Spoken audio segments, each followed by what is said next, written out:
श्री गणेशाय नमः। श्री गोपीजनवल्लभाय नमः। श्रीमद्भागवत महापुराण षष्ठः स्कंध अथ प्रथमोऽध्यायः। अजामिलोपाख्यान का प्रारंभ। राजा परीक्षित ने कहा, भगवान आप पहले द्वितीय स्कंद में निवृत्ति मार्ग का वर्णन कर चुके हैं तथा ये बतला चुके हैं कि उसके द्वारा अर्चिरादि मार्ग से जीव क्रमशः ब्रह्मलोक में पहुंचता है और फिर ब्रह्मा के साथ मुक्त हो जाता है। मुनिवर, इसके सिवा आपने उस प्रवृत्ति मार्ग का भी तृतीय स्कंद में भलीभांति वर्णन किया है, जिससे त्रिगुणमय स्वर्ग आदि लोकों की प्राप्ति होती है और प्रगति का संबंध न छूटने के कारण जीवों को बार बार जन्म मृत्यु के चक्कर में आना पड़ता है। आपने यह भी बतलाया कि अधर्म करने से अनेक नरकों की प्राप्ति होती है और पांचवें स्कंद में उनका विस्तार से वर्णन भी किया। चौथे स्कंद में आपने उस प्रथम मनमंत्र का वर्णन किया जिसके अधिपति स्वयंभुव मनु थे। साथ ही चौथे और पांचवें स्कंद में प्रियव्रत और उत्तानपाद के वंशों तथा चरित्रों का एवं द्वीप वर्ष, समुद्र पर्वत, नदी, उद्यान और विभिन्न द्वीपों के वृक्षों का भी निरूपण किया। भूमंडल की स्थिति, उसके द्वीप वर्षादि विभाग, उनके लक्षण तथा परिमाण, नक्षत्रों की स्थिति, अतल वितल आदि भू विवर, सात पाताल और भगवान ने इन सबकी जिस प्रकार सृष्टि की उसका वर्णन भी सुनाया। महाभाग, अब मैं वह उपाय जानना चाहता हूँ जिसके अनुष्ठान से मनुष्यों को अनेकानेक भयंकर यातनाओं से पूर्ण नरकों में न जाना पड़े। आप कृपा करके उसका उपदेश कीजिए। श्री सुखदेव जी ने कहा, मनुष्य मन, वाणी और शरीर से पाप करता है। यदि वह उन पापों का इसी जन्म में प्रायश्चित न कर ले तो मरने के बाद उसे अवश्य ही उन भयंकर यातनापूर्ण नरकों में जाना पड़ता है जिनका वर्णन मैंने तुम्हें पांचवें स्कंद के अंत में सुनाया है। इसलिए बड़ी सावधानी और सजगता के साथ रोग एवं मृत्यु के पहले ही शीघ्र से शीघ्र पापों की गुरुता और लघुता पर विचार करके उनका प्रायश्चित कर डालना चाहिए। जैसे मर्मज्ञ चिकित्सक रोगों का कारण और उनकी गुरुता लघुता जानकर झटपट उनकी चिकित्सा कर डालता है। राजा परीक्षित ने पूछा, भगवान, मनुष्य राजदंड, समाज दंड आदि लौकिक और शास्त्रोक्त नरक गमन आदि पारलौकिक कष्टों से ये जानकर भी कि पाप उसका शत्रु है, पाप वासनाओं से विवश होकर बार बार वैसे ही कर्मों में प्रवृत्त हो जाता है, ऐसी अवस्था में उसके पापों का प्रायश्चित कैसे संभव है? मनुष्य कभी तो प्रायश्चित आदि के द्वारा पापों से छुटकारा पा लेता है, कभी फिर उन्हें ही करने लगता है। ऐसी स्थिति में मैं समझता हूँ कि जैसे स्नान करने के बाद धूल डाल देने के कारण हाथी का स्नान व्यर्थ हो जाता है, वैसे ही मनुष्य का प्रायश्चित करना भी व्यर्थ ही है। श्री सुखदेव जी ने कहा, वस्तुतः कर्म के द्वारा ही कर्म का निर्बीज नाश नहीं होता, क्योंकि कर्म का अधिकारी अज्ञानी है। अज्ञान रहते पाप वासनाएं सर्वथा नहीं मिट सकती। इसलिए सच्चा प्रायश्चित तो तत्वज्ञान ही है। जो पुरुष केवल सुपथ्य का ही सेवन करता है उसे रोग अपने वश में नहीं कर सकते। वैसे ही परीक्षित, जो पुरुष नियमों का पालन करता है वह धीरे धीरे पाप वासनाओं से मुक्त हो कल्याणप्रद तत्व ज्ञान प्राप्त करने में समर्थ होता है। जैसे वांसों की झुरमुट में लगी आग वांसों को जला डालती है, वैसे ही धर्मज्ञ और श्रद्धावान धीर पुरुष तपस्या, ब्रह्मचर्य, इंद्रिय दमन, मन की स्थिरता, दान, सत्य, बाहर भीतर की पवित्रता तथा यम एवं नियम, इन 9 साधनों से मन, वाणी और शरीर द्वारा किए गए बड़े से बड़े पापों को भी नष्ट कर देते हैं। भगवान की शरण में रहने वाले भक्तजन जो विरले ही होते हैं, केवल भक्ति के द्वारा अपने सारे पापों को उसी प्रकार भस्म कर देते हैं जैसे सूर्य कोहरे को। परीक्षित, पापी पुरुष की जैसी शुद्धि भगवान को आत्मसमर्पण करने से और उनके भक्तों का सेवन करने से होती है, वैसी तपस्या आदि के द्वारा नहीं होती। जगत में यह भक्ति का पंथ ही सर्वश्रेष्ठ, भय रहित और कल्याण स्वरूप है, क्योंकि इस मार्ग पर भगवत परायण सुशील साधुजन चलते हैं। परीक्षित, जैसे शराब से भरे घड़े को नदियां पवित्र नहीं कर सकती, वैसे ही बड़े बड़े प्रायश्चित बार बार किए जाने पर भी भगवत विमुख मनुष्य को पवित्र करने में असमर्थ है। जिन्होंने अपने भगवत गुणानुरागी मन मधुकर को भगवान श्री कृष्ण के चरणारविंद मकरंद का एक बार पान करा दिया, उन्होंने सारे प्रायश्चित कर लिए। वे स्वप्न में भी यमराज और उनके पाशधारी दूतों को नहीं देखते, फिर नरक की तो बात ही क्या है।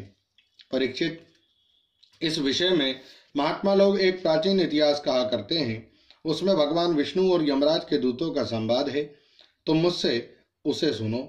कान्यकुब्ज नगर कन्नौज में एक दासीपति ब्राह्मण रहता था। उसका नाम था अजामिल। दासी के संसर्ग से दूषित होने के कारण उसका सदाचार नष्ट हो चुका था। वे पतित कभी बटोहियों को बांधकर उन्हें लूट लेता, कभी लोगों को जुए के छल से हरा देता, किसी का धन धोखा धड़ी से ले लेता तो किसी का चुरा लेता। इस प्रकार अत्यंत निंदनीय वृत्ति का आश्रय लेकर वे अपने कुटुंब का पेट भरता था और दूसरे प्राणियों को बहुत ही सताता था। परीक्षित, इसी प्रकार वह वहां रहकर दासी के बच्चों का लालन पालन करता रहा। इस प्रकार उसकी आयु का बहुत बड़ा भाग 88 वर्ष बीत गया। बूढ़े अजामिल के 10 पुत्र थे। उनमें सबसे छोटे का नाम था नारायण। माँ बाप उससे बहुत प्यार करते थे। वृद्ध अजामिल ने अत्यंत मोह के कारण अपना संपूर्ण हृदय अपने बच्चे नारायण को सौंप दिया था। वे अपने बच्चे की तोतली बोली सुन सुनकर तथा बाल सुलभ खेल देखकर फूला नहीं समाता था। अजामिल बालक के स्नेह बंधन में बंध गया था। जब वह खाता तब उसे भी खिलाता, जब पानी पीता तो उसे भी पिलाता। इस प्रकार वह अतिशय मूढ़ हो गया था। उसे इस बात का पता ही न चला कि मृत्यु मेरे सिर पर आ पहुंची है। वह मूर्ख इसी प्रकार अपना जीवन बिता रहा था कि मृत्यु का समय आ पहुंचा। अब वह अपने पुत्र बालक नारायण के संबंध में ही सोचने विचारने लगा। इतने में ही अजामिल ने देखा कि उसे ले जाने के लिए अत्यंत भयावह 3 यमदूत आए हैं। उनके हाथों में फांसी है, मुंह टेढ़े टेढ़े हैं और शरीर के रोए खड़े हुए हैं। उस समय बालक नारायण वहां से कुछ दूरी पर खेल रहा था। यमदूतों को देखकर अजामिल अत्यंत व्याकुल हो गया और उसने बहुत ऊंचे स्वर से पुकारा, नारायण नारायण। भगवान के पार्षदों ने देखा कि यह मरते समय हमारे स्वामी भगवान नारायण का नाम ले रहा है, उनके नाम का कीर्तन कर रहा है। अतः वे बड़े वेग से झटपट वहां आ पहुंचे। उस समय यमराज के दूत दासीपति अजामिल के शरीर में से उसके सूक्ष्म शरीर को खींच रहे थे। विष्णुदूतों ने उन्हें बलपूर्वक रोक दिया। उनके रोकने पर यमराज के दूतों ने उनसे कहा, अरे धर्मराज की आज्ञा का निषेध करने वाले तुम लोग हो कौन? तुम किसके दूत हो? कहां से आए हो? और इसे ले जाने से हमें क्यों रोक रहे हो? क्या तुम लोग कोई देवता, उपदेवता अथवा सिद्ध श्रेष्ठ हो? हम देखते हैं कि तुम सब लोगों के नेत्र कमल दल के समान कोमलता से भरे हुए हैं। तुम पीले पीले रेशमी वस्त्र पहने हो, तुम्हारे सिर पर मुकुट, कानों में कुंडल और गलों में कमल के हार लहरा रहे हैं। सबकी नई अवस्था है। सुंदर सुंदर 4 भुजाएं हैं। सभी के कर कमलों में धनुष, तरकश, तलवार, गदा, शंख, चक्र, कमल आदि सुशोभित है। तुम लोगों की अंग कांति से दिशाओं का अंधकार और प्राकृत प्रकाश भी दूर हो रहा है। हम धर्मराज के सेवक हैं, हमें तुम लोग क्यों रोक रहे हो? श्री सुखदेव जी कहते हैं, परीक्षित, जब यमदूतों ने इस प्रकार कहा तब भगवान नारायण के आज्ञाकारी पार्षदों ने हंसकर मेघ के समान गंभीर वाणी से उनके प्रति यूं कहा। भगवान के पार्षदों ने कहा, यमदूतों, यदि तुम लोग सचमुच धर्मराज के आज्ञाकारी हो तो हमें धर्म का लक्षण और धर्म का तत्व सुनाओ। दंड किस प्रकार दिया जाता है? दंड का पात्र कौन है? मनुष्यों में सभी पापाचारी दंडनीय हैं अथवा उनमें से कुछ ही? यमदूतों ने कहा, वेदों ने जिन कर्मों का विधान किया है वे धर्म है और जिनका निषेध किया है वे अधर्म है। वेद स्वयं भगवान के स्वरूप हैं। वे उनके स्वाभाविक श्वास प्रश्वास एवं स्वयं प्रकाश ज्ञान है, ऐसा हमने सुना है। जगत के रजो में, सत्व में और तमो में सभी पदार्थ, सभी प्राणी अपने परम आश्रय भगवान में ही स्थित रहते हैं। वेद ही उनके गुण, नाम, कर्म और रूप आदि के अनुसार उनका यथोचित विभाजन करते हैं।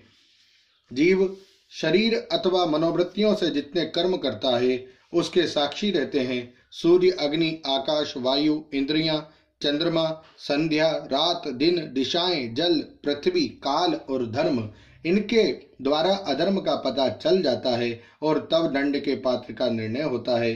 पाप कर्म करने वाले सभी मनुष्य अपने अपने कर्मों के अनुसार दंडनीय होते हैं। निष्पाप पुरुषों, जो प्राणी कर्म करते हैं, उनका गुणों से संबंध रहता ही है, इसलिए सभी से कुछ पाप और कुछ पुण्य होते ही हैं। और देहवान होकर कोई भी पुरुष कर्म किए बिना रह ही नहीं सकता। इस लोक में जो मनुष्य जिस प्रकार का और जितना अधर्म या धर्म करता है, वह परलोक में उसका उतना और वैसा ही फल भोगता है। देव शिरोमणियों, सत्व, रज और तम, इन तीन गुणों के भेद के कारण इस लोक में भी तीन प्रकार के प्राणी दीख पड़ते हैं। पुण्यात्मा, पापात्मा और पुण्य पाप दोनों से युक्त अथवा सुखी दुखी और सुख दुख दोनों से युक्त।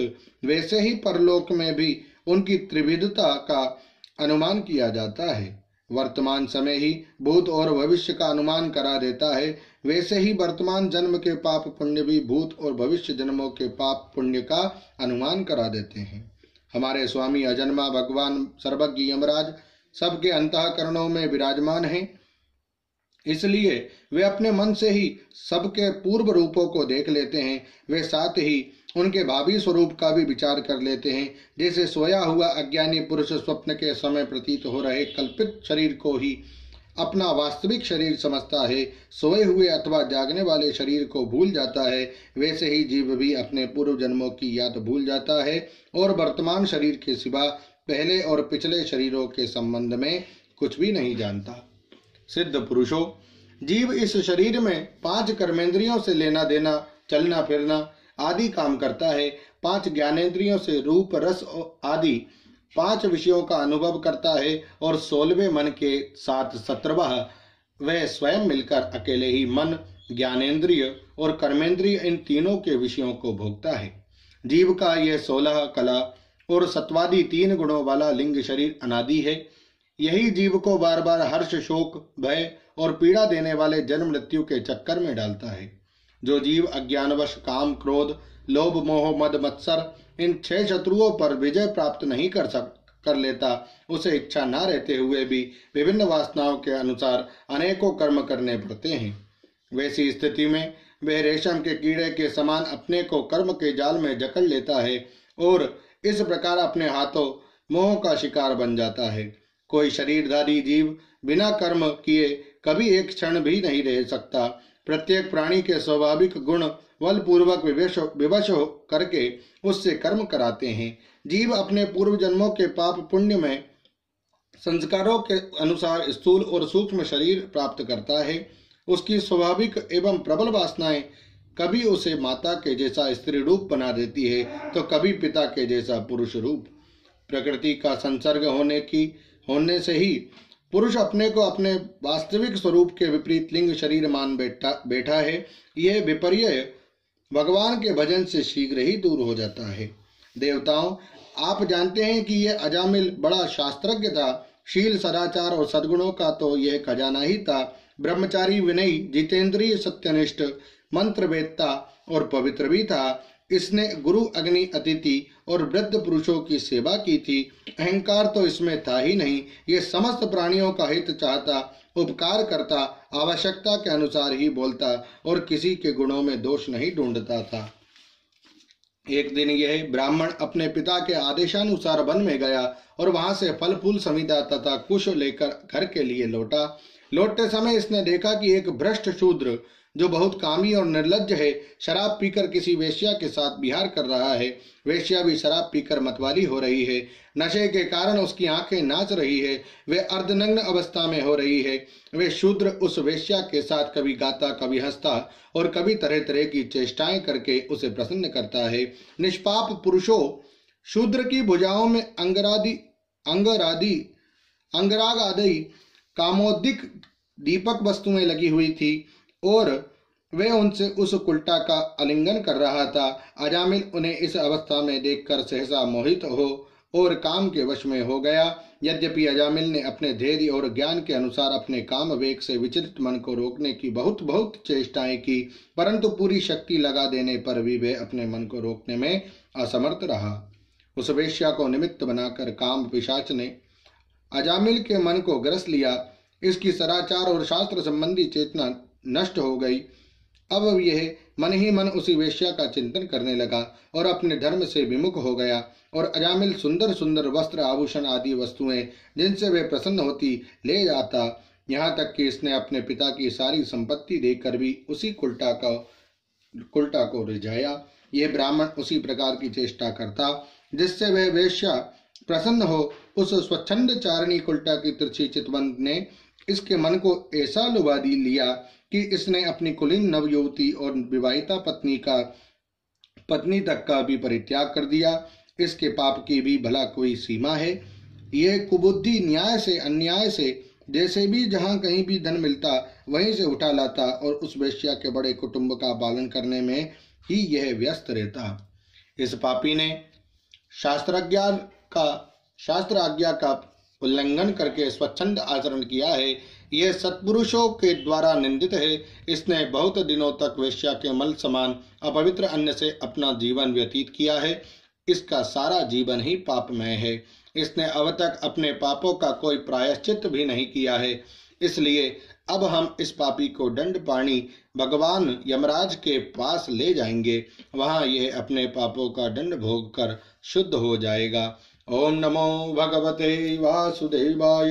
श्रीमद्भागवते महापुराणे पारमहंस्यां संहितायां षष्ठ स्कंधे अजामिलोपाख्याने प्रथमोऽध्यायः। श्रीराधाकृष्णार्पणमस्तु। हरे नमः हरे नमः हरे नमः। जय श्री राधे।